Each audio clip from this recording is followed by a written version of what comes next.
Olá, boa noite. Satisfação nossa estar com você mais uma vez aqui na TV Assembleia com o Parlatório.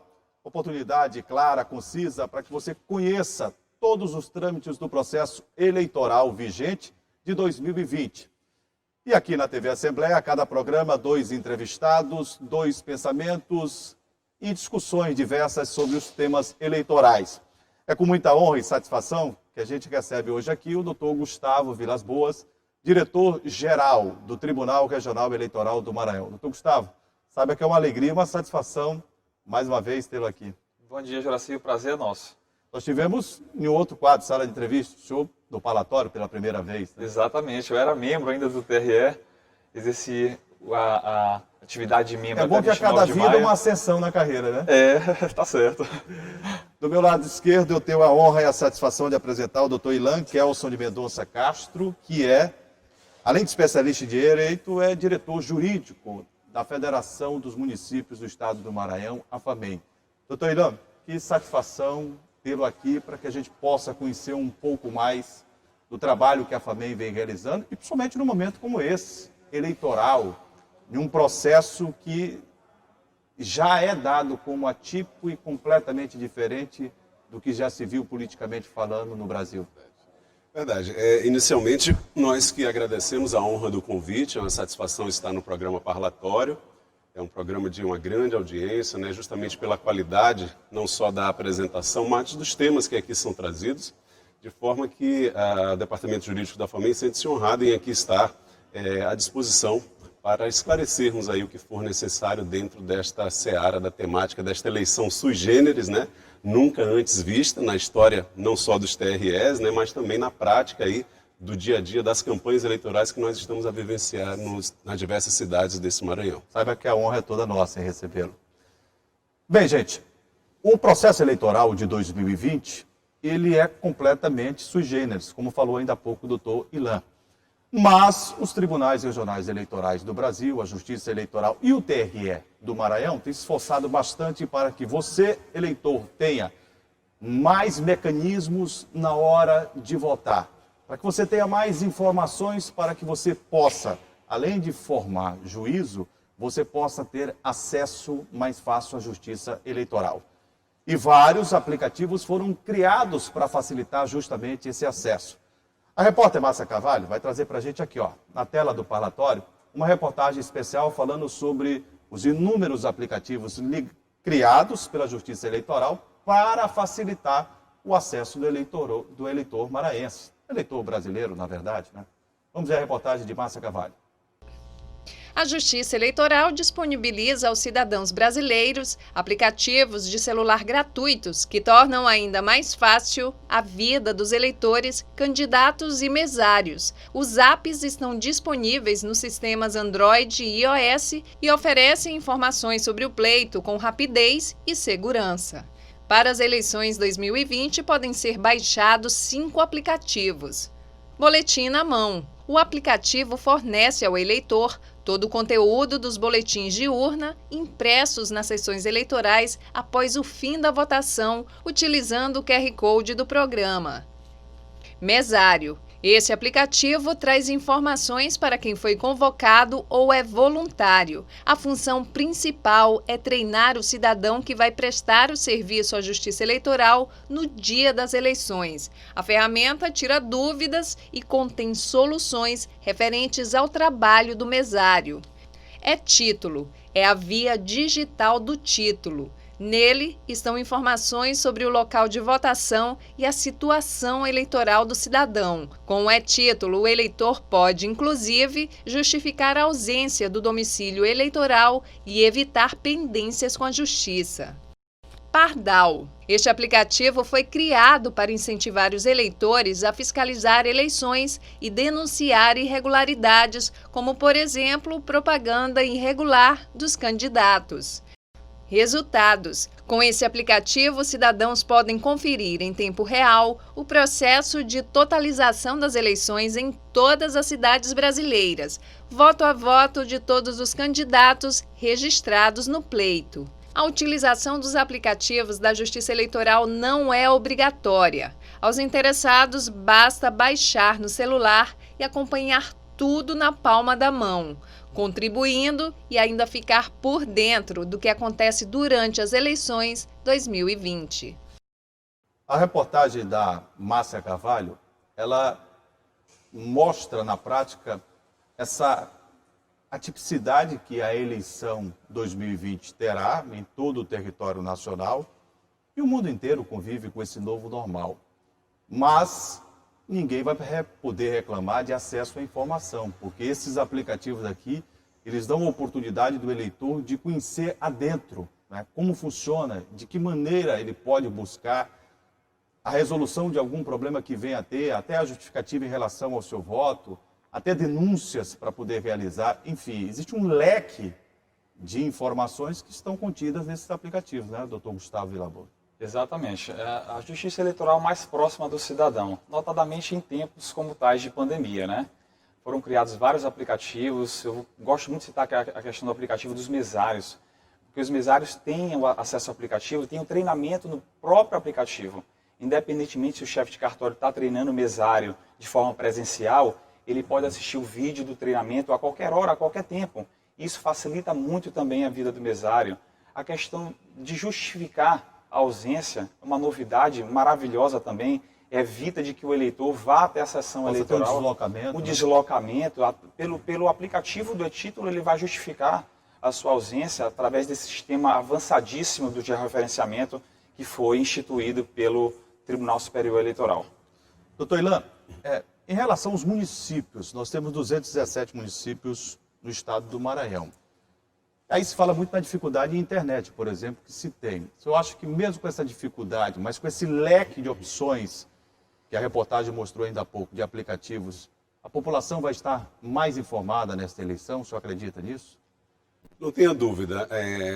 A questão da informação nessa eleição e aí a desinformação aliada a isso está sendo muito grande. Hoje é um povoado de 10 casas, os 20 moradores que lá tem um celular, tem acesso a uma rede social, tem o seu WhatsApp, tem o seu Facebook, tem seu YouTube, etc. E acompanha ali em real time, né, em tempo real, o que está acontecendo naquele povoado, naquele bairro, naquele município e todas essas consequências que as informações e a onda das fake news também estão a trazer nessas eleições. É uma das eleições em que a Justiça Eleitoral está enfrentando, né, um dos maiores desafios da Justiça Eleitoral. E aí, Sua Excelência, o atual presidente do Supremo Tribunal Federal, ministro Fux, que quando foi ministro, presidente do Tribunal Superior Eleitoral, também foi uma das pautas, né, da gestão dele de tentar viabilizar todas as formas de combater essa desinformação, né, esse desserviço que essas fake news trazem e prejudicam. Imagine se nós tivemos aí as dimensões que ela teve na eleição presidencial pretérita de 2018, numa proporção nacional. Agora você imagina isso em uma cidade de 5 mil habitantes ali, né? O peso que uma desinformação e um fluxo de velocidade de informação pode trazer, né, para uma eleição local. Então, o senhor toca, por favor, acabei à de vontade, à vontade. O senhor toca numa situação em que eu gostaria de colocar os dois pensamentos aqui, do doutor Gustavo Villaboa e o do doutor Ilan Castro também, sobre informação e desinformação. Por que esta informação? A gente falou ainda há pouco de dezenas de aplicativos que a Justiça Eleitoral coloca à disposição do cidadão. O doutor Ilan citou ainda há pouco a desinformação, que ainda é muito grande. Por que há uma penetração maior da desinformação no seio da sociedade? Enquanto a informação que traz as principais notícias que devem ser levadas em consideração para votar, para justificar, para conhecer o candidato, ela não se dissemina tão rapidamente e se propaga com intensidade quanto a desinformação. O que acontece? Eu gostaria de ouvir os dois. Excelente pergunta, Juraci. O Tribunal Superior Eleitoral já não é de hoje, vem trabalhando muito no combate à desinformação. Esse ano, por exemplo, o ministro Barroso, no dia 30 de setembro, firmou parceria com o WhatsApp, Instagram e Facebook. Eu vou citar 2 exemplos aqui que constam no site do Tribunal Superior Eleitoral. Existe um campo, fato ou boato. Então, toda e qualquer tipo de informação duvidosa, já desde 2018 que foi veiculada, consta nesse campo do TSE para fins de verificação do eleitor, do cidadão em geral, do próprio candidato, se aquela determinada informação é verdadeira ou falsa. Outro ponto de destaque, Juraci, é denúncia de suspeita de disparo em massa em WhatsApp. Já vinha sendo utilizado em 2018, está sendo utilizado maldosamente agora, porque é uma irregularidade. Já tem casos aqui, né? Já tem casos, inclusive gera multa, resolução específica do TSE, tem efeitos criminais, porque a pessoa pode estar sujeita a um crime contra a honra, calúnia, difamação e injúria, incitação ao crime, invasão de dispositivo informático, por exemplo, e a denunciação caluniosa eleitoral, que foi acrescida por uma lei recente de 2019, 326A do Código Eleitoral. Legislação atual, né? Legislação bem atual, é aquele que propaga uma notícia falsa, com o fim específico de atingir a honra, a imagem de um candidato, está sujeito a uma penalidade de 2 a 8 anos de reclusão, além da multa.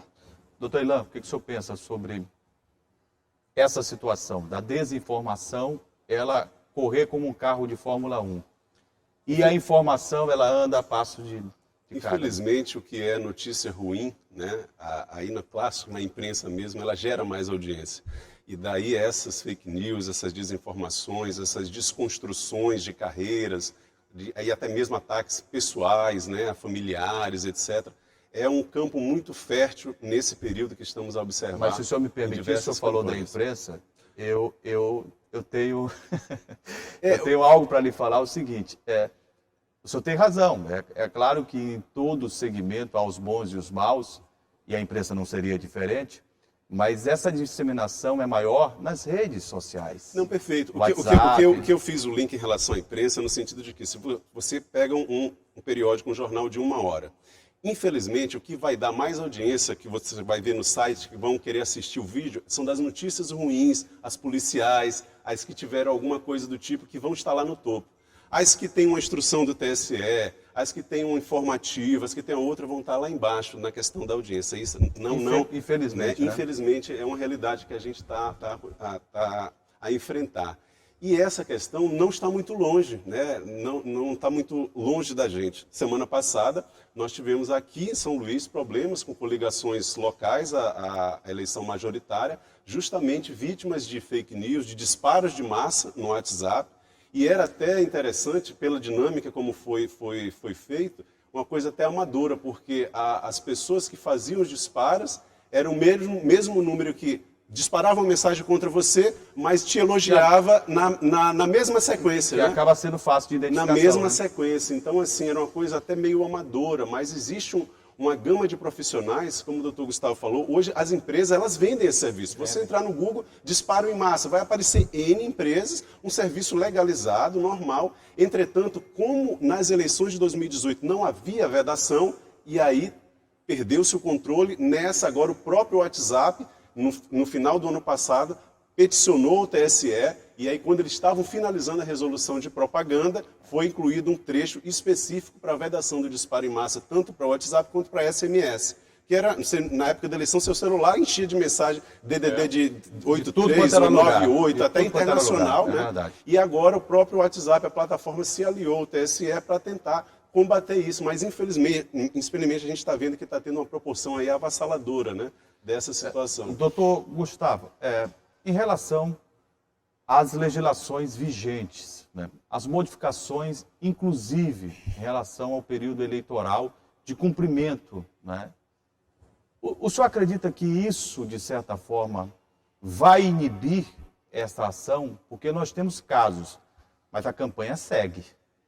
Será que até o momento da festa da democracia, vamos dizer assim, a gente vai poder analisar, comparar com a última eleição, por exemplo, onde a gente viu um crescimento, a gente viu um boom muito grande, a explosão, viu fatos aqui no Brasil e no exterior, realmente de modificar cenários, né, com os robozinhos funcionando, né, ali detonando as mensagens falsas.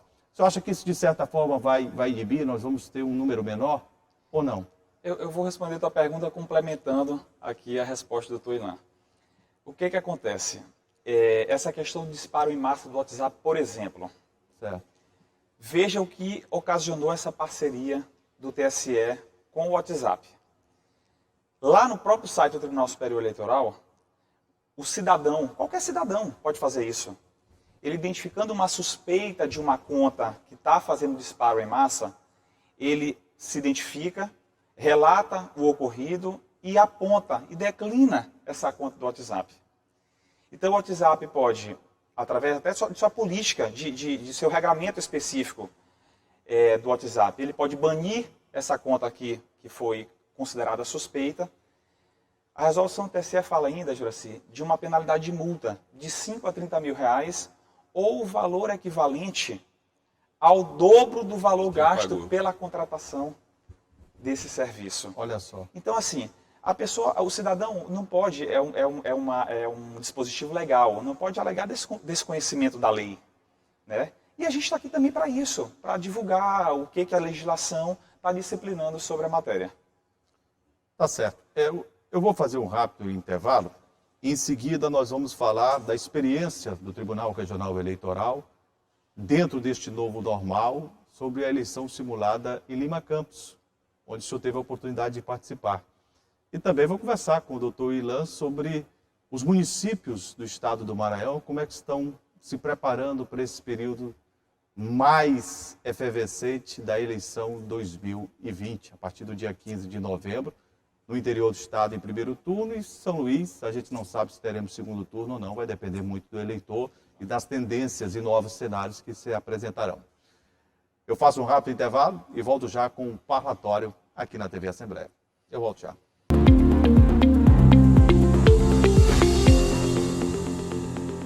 Nós estamos de volta com o parlatório aqui na TV Assembleia. Eu deixei uma pergunta, inclusive um tema, né, para que a gente pudesse conversar no bloco anterior sobre a eleição simulada. E gostaria de saber muito do doutor Gustavo Vilamoço, como é que foi esse exemplo lá em Lima Campos? Deu tudo dentro daquilo que foi planejado? O que o senhor destacaria, né, de novidade em relação ao processo e da forma com que se deu? Quer dizer, havia um planejamento, houve a execução e foi dentro daquilo que era esperado pelo TRE? Sim, Juraci, dentro do que foi esperado. Eu vou começar destacando que o Tribunal Regional Eleitoral do Maranhão foi o único tribunal do país a realizar a votação simulada. Nós fizemos a votação no dia 16 próximo passado, lá em Lima Campos, na Unidade Integrada Arthur Azevedo. Sim. Foram 9 sessões eleitorais. Nós simplesmente antecipamos a eleição do dia 15 de novembro e trouxemos ali para a realidade do colégio ali de Lima Campos. Então, 2.903 eleitores daquele colégio. Como é que eles foram escolhidos? Os eleitores? Os eleitores. 2.903 eleitores do próprio colégio. estavam aptos, do próprio colégio, tudo como se fosse o dia 15 de novembro. Sim. Estavam aptos a votar, 172 compareceram ao local de votação. Interessante. Tinha eleitor de 17 anos de idade, tinha um eleitor de mais de 70 anos, que queriam ter essa experiência dos protocolos de segurança sanitária instituídos pelo Tribunal Superior Eleitoral, e que nós do Maranhão... Dentro desse novo normal, né? Dentro desse novo normal, e que nós aqui do Maranhão idealizamos através da alta administração, desembargador Tairone, presidente, desembargador Joaquim Corregedor. A gente fez essa votação simulada com esse fim específico, com esse propósito de verificar esses protocolos de segurança. Agora, doutor Gustavo, uma das grandes preocupações existentes em relação à Justiça Eleitoral, o TSE e todos os tribunais regionais eleitorais do Brasil em relação ao tempo. Porque nós estamos vivendo, é bom que se diga isso, a pandemia ainda. Não temos a vacina, não temos um remédio com eficiência e eficácia comprovada para o tratamento. Existem tendências, existem experiências, mas não há. Agora, o que se dizer, não, esse de forma assertiva é. A vacinação está aí. Não. A pandemia, o novo coronavírus continua circulando. E a gente tem aí uma gangorra em nível de Brasil. A nossa situação aqui no Maranhão, ela é estável, com tendência de curva declinante. Mas isso não nos dá o direito de não usar máscara, de abrir mão, de lavar as mãos com água e sabão, de não manter o distanciamento social. E a Justiça Eleitoral, a gente pode afirmar, ela tem tido uma preocupação enorme com todo esse processo.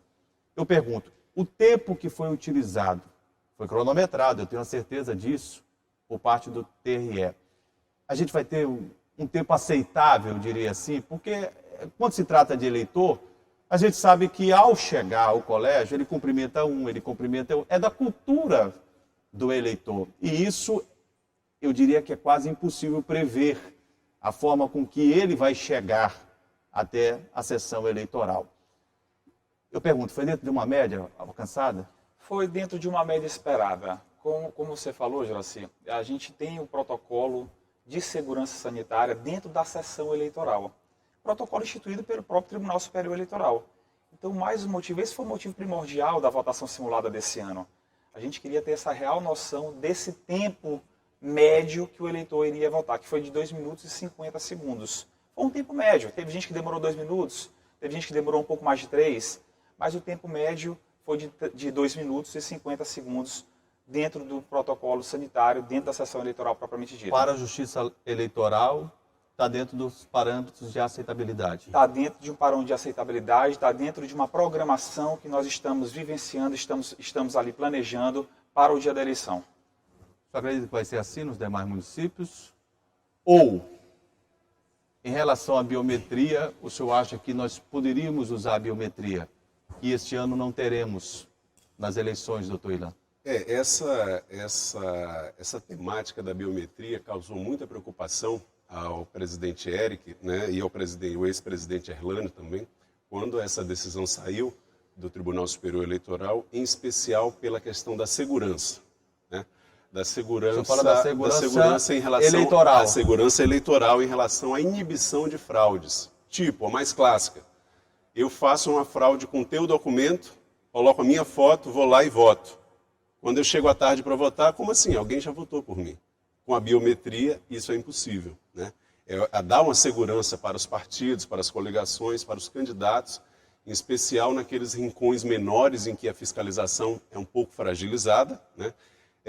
Os prefeitos eles tiveram essa preocupação, fizeram uma missiva à Confederação Nacional dos Municípios, essa missiva chegou das 27 federações do Brasil, ao Tribunal Superior Eleitoral, mas infelizmente o protocolo instituído, né, e aprovado pela Corte, ele extinguiu a possibilidade de biometria e adotou outros protocolos de segurança.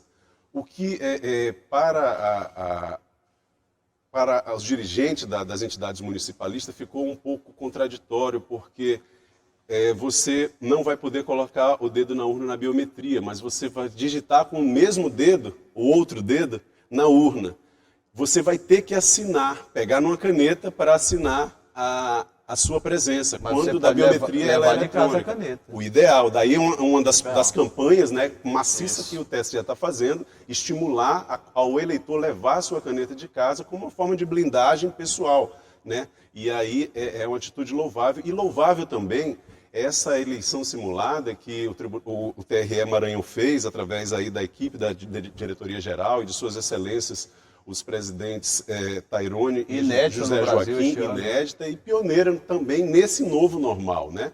Daí eles tiveram parâmetros que estão sendo espalhados para outros TREs para que possam ter essa noção na prática do que foi a experiência do Maranhão, né? Nesse sentido. Aí a gente tem uma discussão que é salutar, mas ao mesmo tempo você coloca duas situações em uma balança.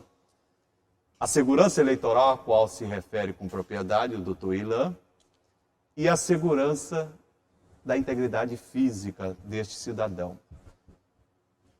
Analisando do ponto de vista do jornalista e do cidadão, o TSE optou pela segurança da integridade física neste momento. Né? Juraci, seria impossível a utilização da biometria nas eleições desse ano. Por quê? Nós temos urnas muito antigas, de 2009 e 2010. É o nosso maior contingente de urnas. O leitor biométrico é muito frágil. Qualquer eleitor que fosse ali com resquícios de álcool gel no dedo, a chance de identificar o leitor biométrico da urna era imensa. Seria um verdadeiro caos se isso acontecesse. Eu acrescento dizendo que a Justiça Eleitoral, é claro que a gente tem que estar vigilante a tudo, mas, de fato, N fatores se preponderaram sobre... O ministro Barroso citou... Técnicos. O ministro Barroso citou, inclusive, para tal decisão da Justiça Eleitoral, ele citou diversos estudos científicos, Sim.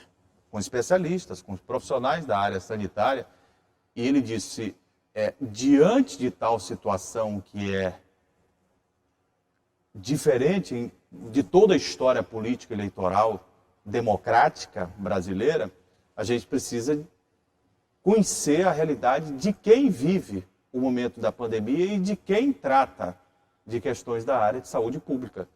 E esse embasamento veio a partir, né, essa decisão a partir de especialistas da área de saúde, né? E ele sempre teve toda essa cautela, né? Antes de divulgar qualquer decisão, sempre fazia reuniões com equipes, com profissionais renomados da saúde, com técnicos da saúde, fazia questão de divulgar os nomes das pessoas que estavam com ele em eventuais determinadas reuniões, para embasar toda e qualquer decisão tomada pelo Tribunal Superior Eleitoral nesse sentido. Agora, se a gente tem, é claro, a prevalência dos cuidados em relação à saúde pública, que está acima de qualquer, né, outra situação, é claro que o senhor tem razão quando fala da segurança em relação à questão eleitoral. É fundamental. A biometria dá essa segurança. Esse conforto, comprovadamente, né? Esse conforto. Né? Perfeito, perfeito.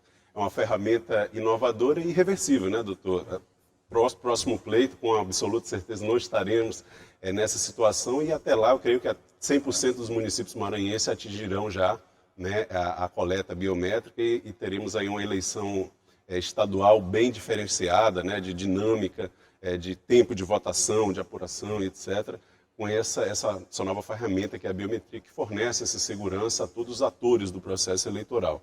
Era importante, eu estava a lembrar dessa temática, da temática importante do avanço do protocolo de segurança que o TSE fez, foi o alargamento do tempo de votação e um horário prioritário para as pessoas, né, de acima 7 de às 60 10 anos, da né? manhã para os idosos. Então é bem né? interessante essa divulgação, porque antes as urnas só abriam às 8 horas, Exato. 7 horas era a hora da zerésima, Hoje, né, da tradicional zerésima. Abre uma hora mais cedo. Abre uma hora mais cedo e em especial para esse público, né? É interessante que mesmo nas eleições anteriores, com a eleição se iniciando às 8 horas, já tinham filas. E Verdade. eram muitos idosos nas filas. Muito comum. Muito comum, né? Então o fato de ter... E gente que nem obrigatoriedade de voto. Exato, né? exato. Teria. Então essa antecipação de uma hora foi providencial realmente. Agora, existe uma série de dúvidas, são tantas novas regras e prazos dentro de um novo normal que vivemos em relação ao momento pandêmico da Covid-19 e que suscita muitas dúvidas da classe política, por exemplo. Tem muito político que não sabe se pode ou não colar cartaz. Como é que ele coloca o adesivo seu ou de outro candidato no veículo, no para-brisa do carro? Ele pode fazer distribuição, né, de santinhos na rua? Eu gostaria que o senhor pudesse fazer uma síntese do que é permitido e do que não é. Uma breve síntese, né? Uma breve síntese. O que pode? O que ele pode fazer? Cartazes na sua residência, no interior da sua residência, na área em termos de fachada e no patamar de meio metro quadrado. Veículos, ele pode Quando colocar... você fala ele, é o próprio candidato ou o eleitor? O eleitor também.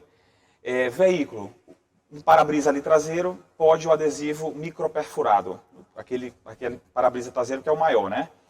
Ao longo do veículo, meio metro quadrado, entendeu? Certo. Panfletos, ele pode fazer distribuição de panfletos, de jornais, apesar da recomendação de não fazer isso exatamente pela questão sanitária. Mas né? aí é que tá. Quando a gente fala recomendação, não é obrigatoriedade. Não é. É uma recomendação sanitária exclusivamente. Sim. Muitas dúvidas o senhor tem encontrado em Ainda- relação a filiados da FAMEM, por exemplo, os prefeitos do interior do estado procuram bastante o doutor Ilan. Doutor, o que pode? O que a gente pode fazer? Isso. O na campanha? departamento jurídico nesse período tem uma dinâmica, né, de senhor tem trabalhado muito. de orientações, e aí com esses meios de comunicação não tem tempo e nem dia, né? Sábado e domingo no WhatsApp, quando não está em expediente normal, os colegas estão trabalhando e fazendo essas orientações, porque nós tivemos algumas peculiaridades. Por exemplo, era muito comum aqui no estado do Maranhão, né, a questão dos carros volantes ficarem o dia inteiro, né, de 8 da manhã às 10 da noite, rodando aqueles jingles de campanha. E muita gente até criticava né, a poluição sonora. muito criticada, que às vezes não respeitava, passava do lado das escolas, as crianças Unidades estudando, hospitalares, unidades né, hospitalares, você idosos. imagina, o médico fazendo uma cirurgia, etc., toda hora passando aquele carro. Então, assim, hoje eles estão vedados, né? Não existe mais a possibilidade de carro volante, somente para acompanhamento de passeatas e carreatas. O trio elétrico e aquele mini trio somente é permitido ele parado para a sonorização do comício. Ele não pode sair rodando também, divulgando essas situações. A questão do showmício, ele já era vedado há muitos anos, né, desde 2009, 2010. Entretanto, nós tivemos um avanço nessa eleição em virtude desse novo normal. O TSL foi consultado acerca da possibilidade de artistas de renome e artistas locais também, por exemplo. Tem muitos artistas aqui maranhenses que são produtores de jingle, doutor Gustavo. E aí, imagina, esse artista subindo no palanque, e não é porque... ele não é um artista nacional, não, mas ele é um artista, né? Ele está fazendo um show, se ele subir no palanque e cantar o jingle dele, ele está fazendo um show. Daí muitas representações no interior tiveram e os juízes determinaram e multaram as coligações que assim estavam fazendo um mini show com aqueles artistas locais. E até nas lives, né? Imagina um Gustavo Lima da vida, um Ivete, um Bruno e Marrone aparecendo numa live que dá ali 4 milhões de pessoas. Nazaré, viu? Você está falando de tantos assistes aí. É verdade. Deixa eu perguntar uma coisa aqui aos dois operadores do direito, dois profissionais de reconhecida capacidade. Não ficou monótono, não, o processo eleitoral? Um certo dia, um ouvinte me ligou e disse assim: Juracy, você fala tanto em festa da democracia, mas hoje não é bem festa não, Juracy. Hoje a gente não tem os espetáculos com os artistas, como falou ainda há pouco o doutor. Hoje está cada vez mais restrito em relação às reuniões. Eu digo, não, mas é por causa da pandemia. Eu disse, não, mas já estava assim, Juracy. Eu pergunto aos senhores, tempo de campanha. Eu pergunto aos senhores, essa diminuição do tempo de campanha, há essas restrições todas que vêm acontecendo no âmbito da legislação eleitoral. Eu sei que o operador do direito, ele cumpre aquilo que está na legislação. Mas não tiraram um pouco do brilho da festa da democracia, que é o pleito, a hora de votar, a hora de escolher o candidato a qual você se identifica para dirigir o destino da sua cidade ou para lhe representar na Câmara Municipal, por exemplo, do seu município? Olha, Juracy, eu enquanto diretor-geral do TRE do Maranhão, e com opinião pessoal também, eu acredito que a festa da democracia permanece da mesma forma, só que sob outra ótica. Certo. Na eleição de 2018, a gente já viu aquela questão da viragem tecnológica. Muito se falou em rede social naquele momento, propaganda através de rede social, como exemplo a eleição do presidente Bolsonaro, né? Trump. Do Trump também. 8 segundos só na televisão. Perfeitamente. Então, assim, essa questão da viragem tecnológica, que se iniciou profundamente ali em 2018, ela continua. Então, eu acho que são outros meios que os candidatos têm, claro, num espaço menor de tempo, de 45 dias, mas a festa permanece na sua igual forma. E o senhor, doutor Ilão, o que pensa? Nós perdemos um pouco do brilho ou esse brilho continua o mesmo? A gente que advoga nos diversos rincões aí desse Maranhão, a gente tem percebido uma certa decepção das direções de campanha e dos próprios eleitores no feedback das manifestações. Por quê? Muitas cidades estão até proibindo fogos de artifício, para você ter uma noção. O TRE tem dado decisões aí, porque aí já seria uma exacerbação do poder de polícia, né, do magistrado, e tem feito essa contenção. Mas aconteceu bastante. E veja que hoje, em qualquer cidade que você ande, você não vê mais uma pintura em muro. Ela está vedada. Era muito comum nesse período, os muros todos estarem, todas as fachadas, não tinha espaço. Mas aquilo ali passavam 4, 6, 8, 10, 15 anos. Perfeito, né? Perfeito. Em virtude do abuso, né? Infelizmente o brasileiro ele não sabe aproveitar as oportunidades. É verdade. Né? Causando uma poluição. Às vezes era uma eleição estadual, você passava 4 anos e o cara concorria com o mesmo número e a mesma arte que ele tinha há 4 anos atrás naquele muro. Né? É verdade. Então, e tem uma obrigação legal para ele retirar 30 dias depois da eleição e sujeito a multa, mas aí a logística de fiscalização pós-eleição é mais complicada, etc. E veja, foi proibida a questão das pichações em muro, né, das pinturas em muro. O jeitinho brasileiro, que a gente recebeu muita ligação.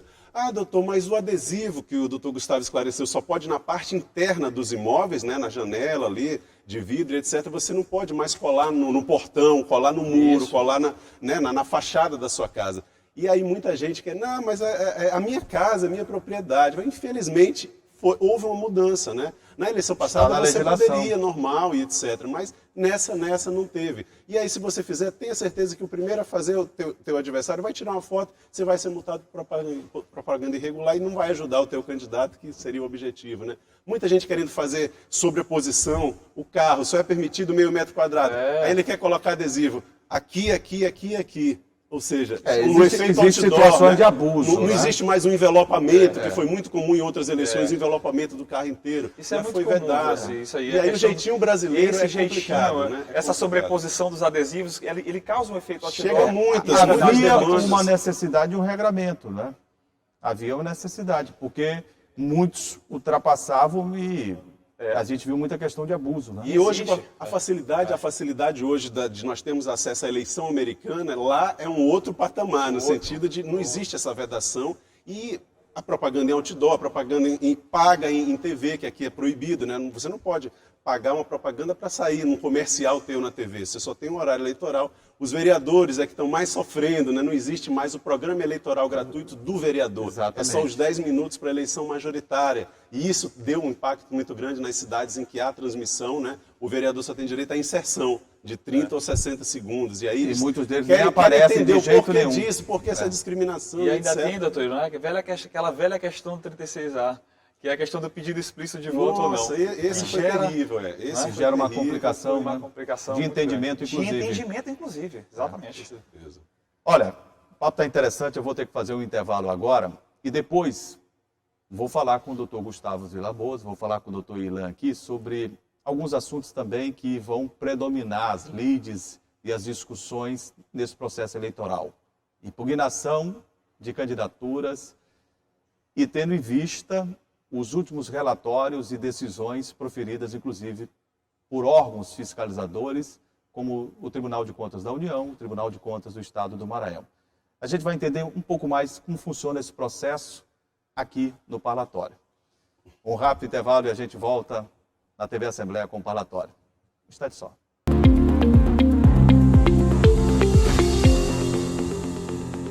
De volta com o Parlatório e que bom saber que você está com a gente aqui na TV Assembleia. E olha só, a gente foi para o bloco e falando sobre a questão de impugnações, porque muitos candidatos estão concorrendo, mas numa situação ainda subjúdice. Doutor Ilan, nós temos muitos casos aqui, eu não vou citar o nome de nenhum, para efeito de justiça eleitoral, para efeito, inclusive, de campanha eleitoral, mas como é que tem se dado essa questão? Porque houve uma lista apresentada de quase 700 candidatos que tiveram problemas, complicações, inclusive com o Tribunal de Contas do Estado e com o Tribunal de Contas da União. Eu me recordo, inclusive, que houve, de forma protocolar, um encontro do ministro do TCU com o ministro Barroso. Houve a entrega, inclusive formal. Como é que está essa questão? Aqueles que estão com problemas na justiça, eles podem concorrer? Eles, em caso de eleição, eles cumprirão o mandato? Ou a situação subjúdice requer algum cuidado especial? É verdade. É uma pergunta muito oportuna e que nos dá a possibilidade de tentar, de uma forma um pouquinho mais didática, esclarecer ao teu telespectador por quê. Não necessariamente você figurar entre essas 700 ilustres figuras que estavam na lista do Tribunal de Contas da União ou na lista elaborada, agora é uma lista periódica que o Tribunal de Contas do Estado do Maranhão tem no site, né? Necessariamente significa dizer que ele está inelegível, né? Pode ter sido uma circunstância que a competência daquela corte, por exemplo, não era mais o órgão competente para o julgamento. Nós tivemos uma mudança jurisprudencial grande em que o parecer prévio do TCE, ele não mais impinge a inelegibilidade àquele gestor que foi prefeito.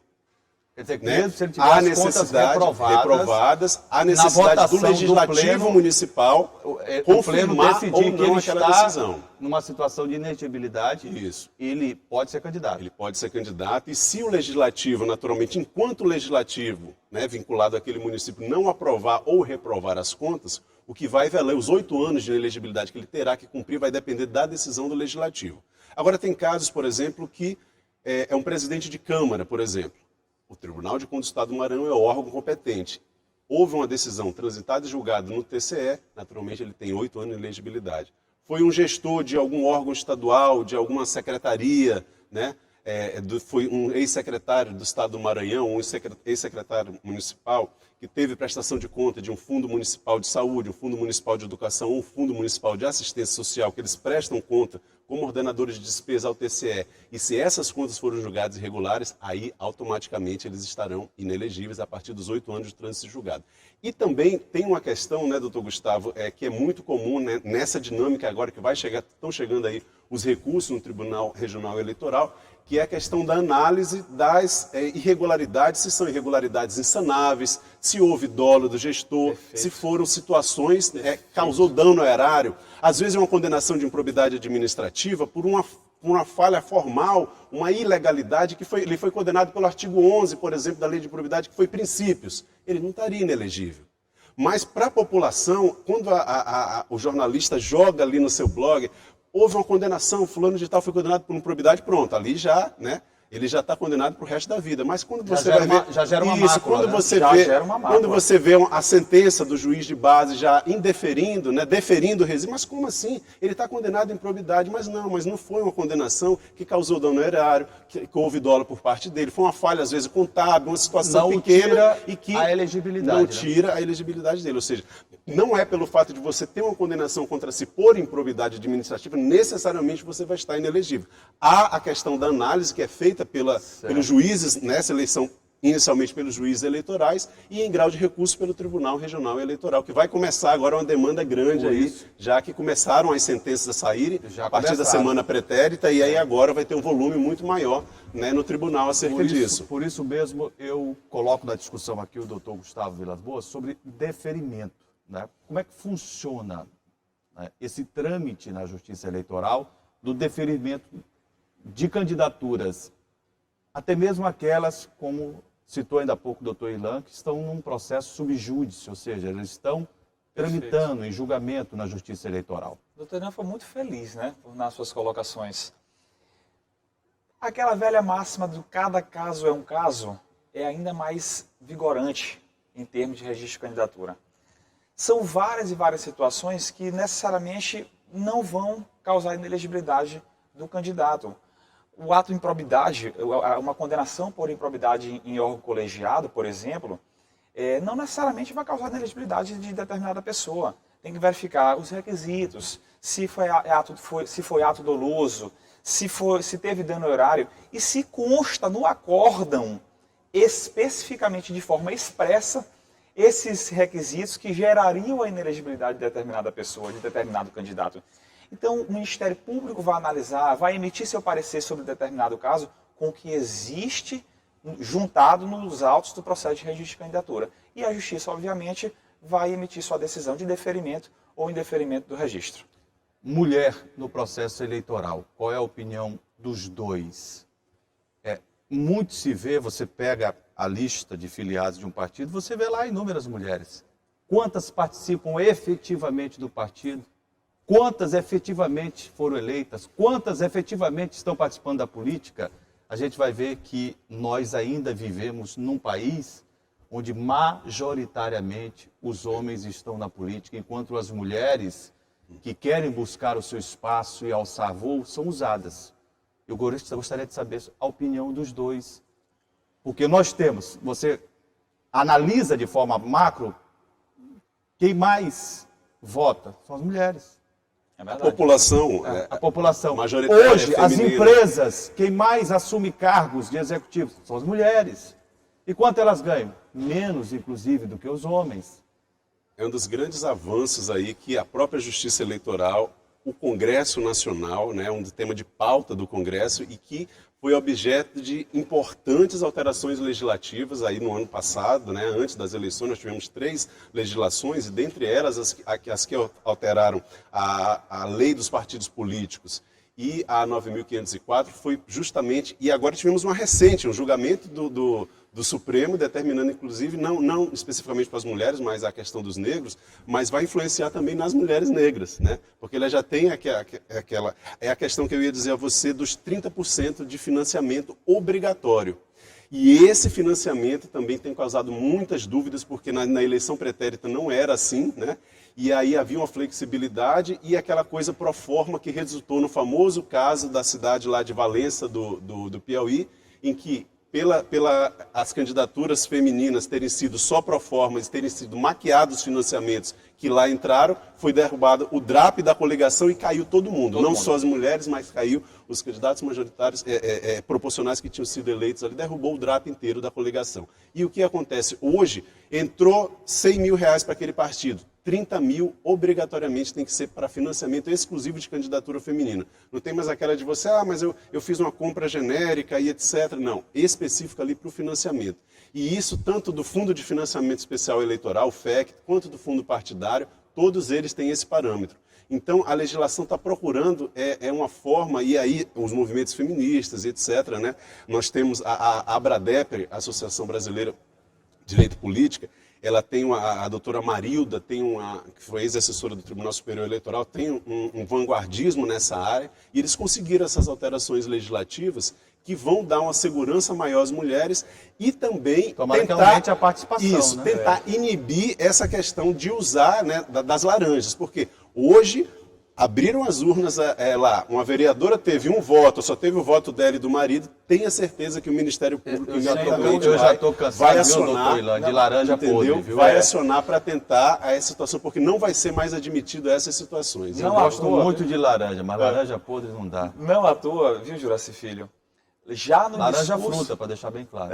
Já no discurso de posse do ministro Barroso, um dos focos do discurso dele foi a participação feminina. Essa questão de incentivar a participação feminina. E nessa última parceria do dia 30 de setembro, firmada do TSE com o Instagram, um dos objetivos da parceria é que o Instagram replique essas notícias, esses feeds a respeito da maior participação feminina na política. A secretária-geral do ministro Barroso, a doutora Roberta Gresta, é uma eleitoralista... Doutora Aline Osório.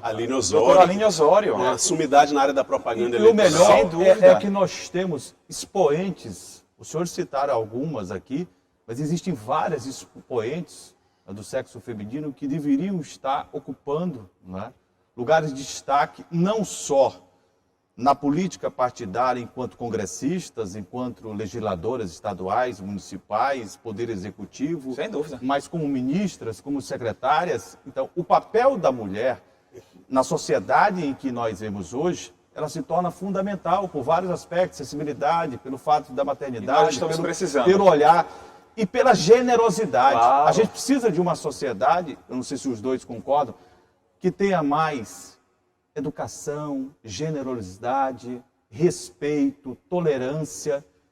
E isso são fatores que a gente tem que estimular sempre. Doutor Gustavo pode falar com mais propriedade, que acompanhou recente, como membro da Corte, a presidência de Sua Excelência, a ministra Rosa Weber, no TSE. Foi uma gestão fantástica, de uma competência e de uma produtividade nunca antes vista, né? Justamente desse zelo, dessa cautela. E uma ministra que tinha uma lhaneza, né? Um polimento no tratamento, né? Desde ali do advogado, do Ministério Público, dos juízes, dos magistrados. Uma gestão fantástica e muito exitosa da ministra Rosa. Nós estamos precisando de mais mulheres em todas as áreas, de participação feminina em todas as áreas, notadamente todos os segmentos. Em todos os segmentos, notadamente o segmento político. Ora, a gente não poderia terminar uma discussão sobre processo eleitoral, já que eu estou com dois grandes operadores do direito aqui, o doutor Gustavo Vilas Boas, diretor-geral do TRE Maranhão, o doutor Ilan Castro, que é do jurídico da Federação dos Municípios do Estado do Maranhão, a FAMEM, um grande profissional também. Vocês acham que a gente vai ter uma eleição judicializada? A gente começa, para mim a campanha começou, de fato. Não é? E a campanha, muita gente confunde você tirar do conforto um candidato com baixar o nível. Eu acho que baixar o nível é chulo, é antidemocrático. Mas você tirar alguém da posição de conforto que ele se encontra e chamá-lo para o questionamento, para o debate, eu acho que é salutar, gente. Ou estou errado? Dentro do razoável, com certeza. Dentro dos parâmetros, num debate, né? Não precisa você tecer termos chulos, não precisa você divulgar, como nós tivemos no último debate na emissora, a divulgação de dois fatos que eram fake news, porque foram provados depois que não era aquilo que o candidato, né, ao vivo falou e que, vou postar na rede social. Quando foram ver na rede social, era uma matéria referente a uma outra situação. Ele disse que era da Polícia Federal e era da Justiça do Trabalho, disse que era do candidato e era do pai dele. São situações, né, que não há necessidade disso, mas o nível em especial, aqui, por exemplo, na dos candidatos da de São Luís, a gente está com um nível muito elevado. Muito o elevado. nível dos candidatos bem respeitoso. Raras exceções, mas a campanha está se mantendo no nível, com algumas exceções naturalmente. Nós temos um nível hoje de candidatos em São Luís, eu posso até dizer, não sei se estarei certo, mas novo normal. Também porque a gente já se deparou com várias campanhas e a gente tem observado a qualidade de todos os candidatos no debate. Eu não só concordo, Juraci, como trago um dado estatístico, um dado concreto. Eu sempre vou aos finais de semana, sábado ou domingo, ali no Fórum Eleitoral. Lá estão funcionando a nossa comissão de propaganda e a nossa comissão de poder de polícia. Eu sempre gosto de sentar para conversar com todo mundo, né? Ouvir todo mundo e como é que estão as coisas. Comparando com 2016 e com 2018, claro que eleição, quando a gente fala eleição, sempre tem judicializado, tem muito processo. E cada eleição ela tem a sua tipicidade, sem dúvida, mas comparando com 2016 e 2018, está relativamente tranquilo, graças a Deus. O volume, né? O volume de processos está relativamente tranquilo, graças a Deus. E tem tudo a ver com o que o doutor Ian falou, do nível que está bastante elevado. Acertamos quando a Justiça Eleitoral, de comum acordo com outras instituições, com o Congresso Nacional, adiamos, em virtude da pandemia, as eleições para o mês de novembro? Eu comungo do entendimento do Tribunal Superior Eleitoral, do entendimento unânime do Tribunal Superior Eleitoral. Eu acho que nós acertamos sim. O fato do adiamento, tal qual foi decidido, trouxe uma tranquilidade, sobretudo para os eleitores.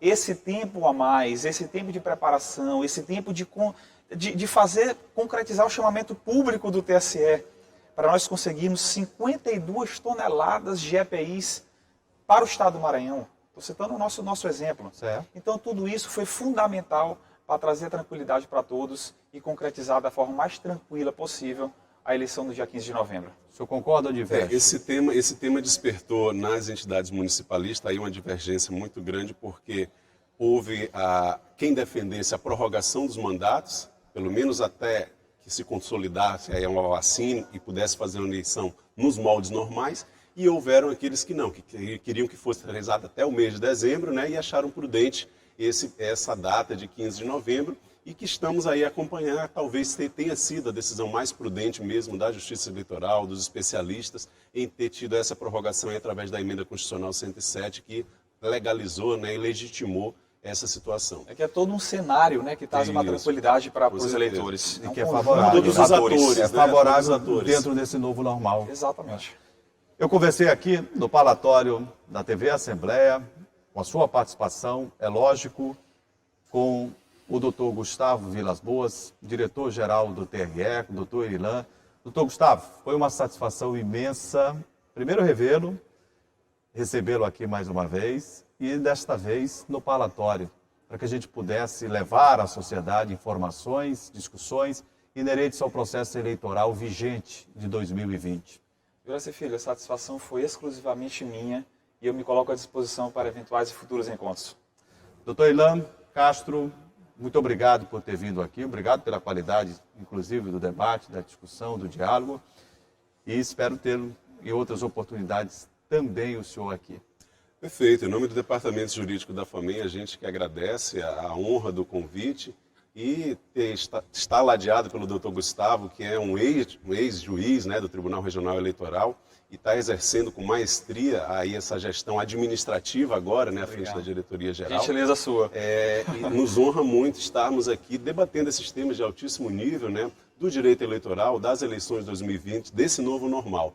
De forma que também nos colocamos à disposição do programa parlatório, seu, Juraci, também, sempre que eu vou importunar algumas vezes o senhor. Será uma honra aqui retornar. E o doutor Gustavo também. Fique à vontade. Gente, nós estamos concluindo o parlatório de hoje. A você de casa, o nosso melhor agradecimento pelo carinho da audiência. Estaremos É claro, esperamos mais uma vez contar com o carinho da sua audiência, nas reprises dos programas também, nas redes sociais. E a gente encerra sempre o programa com uma frase para servir de reflexão a você. A frase de hoje é do Pepe Mujica, de 85 anos, ex-presidente do Uruguai, que disse o seguinte ao renunciar nesta semana à cadeira do Senado por conta da pandemia da Covid-19. Já passei por tudo, mas não tenho ódio de ninguém. Quero dizer aos jovens que triunfar na vida não é ganhar, mas sim se levantar toda vez que cair. O nosso muito obrigado pela audiência e até a próxima.